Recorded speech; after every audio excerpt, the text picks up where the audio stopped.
What is up, guys? It is Marcus from Perspective Sports, and today we got a ton of news from Cleveland, Ohio, and we also got a lot of news from around the league. So let's just dive right into it. As the Detroit Pistons and the New Orleans Pelicans agreed on one of the first deals of the day, and in this deal, the Pistons will receive point guard Jameer Nelson, the Bulls will receive center Willie Reed, and a 2022 second-round pick.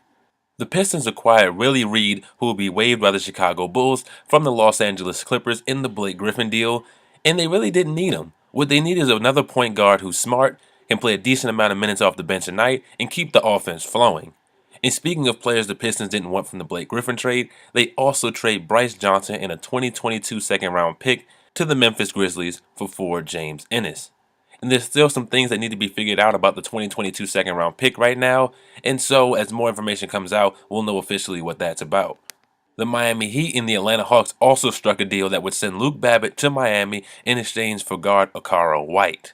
The Miami Heat also struck a deal with the Cleveland Cavaliers that will bring Dwayne Wade back home, play the music in exchange for a 2024 Miami Heat second round pick that's heavily protected. We don't know what the protections are just yet, but according to ESPN's Adrian Wojnarowski, the team asked Wade if he wanted to return home to Miami after the team acquired multiple young wing players during the day. He indeed felt it was time to move on, and the two teams got the deal done to send Wade back to Miami. The Brooklyn Nets and New Orleans Pelicans also struck a deal today that would send Dante Cunningham to the Brooklyn Nets in exchange for guard Rashad Vaughn. The Nets acquired Rashad Vaughn in the 2018 pick from the Milwaukee Bucks, but apparently they just wanted the second round pick as they moved Vaughn for an 8-year veteran on an expiring contract in Dante Cunningham.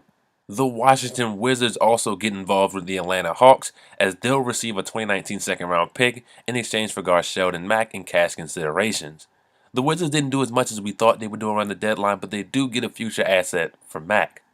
The Bulls remained active today as they acquired Noah Vonleh from the Portland Trail Blazers in exchange for draft rights to Milovan Rakovic, who is currently not in the NBA. He's playing overseas.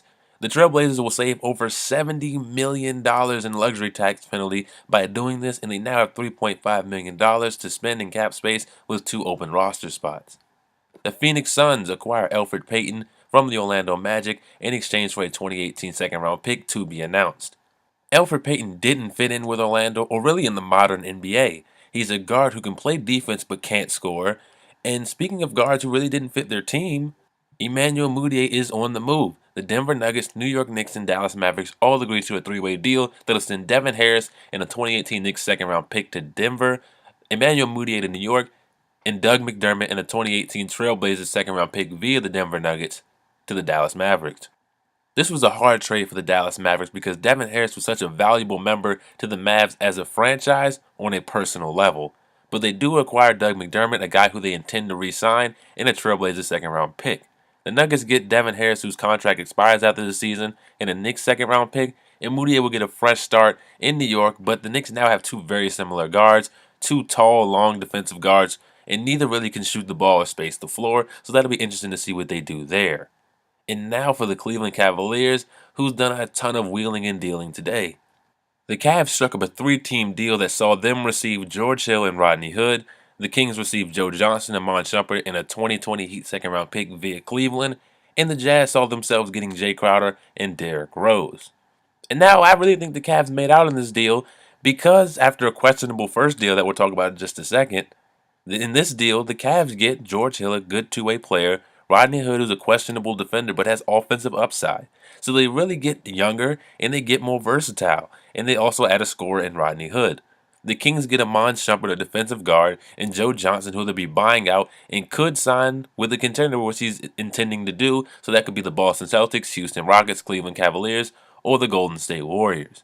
But if I had to put money on it, I'd say he finds his way to Boston, followed by Golden State as my second favorite to land him.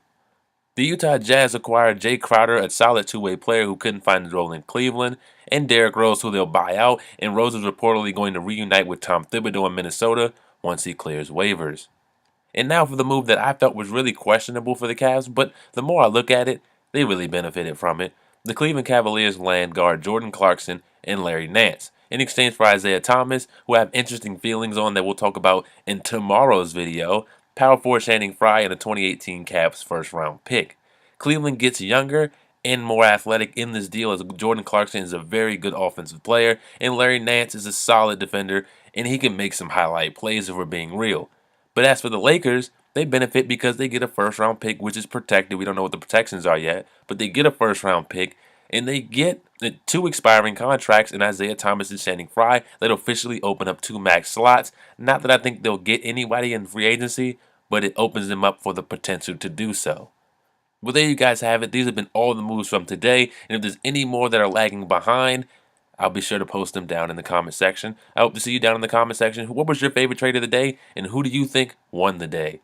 I'll see you guys down there. I'm out.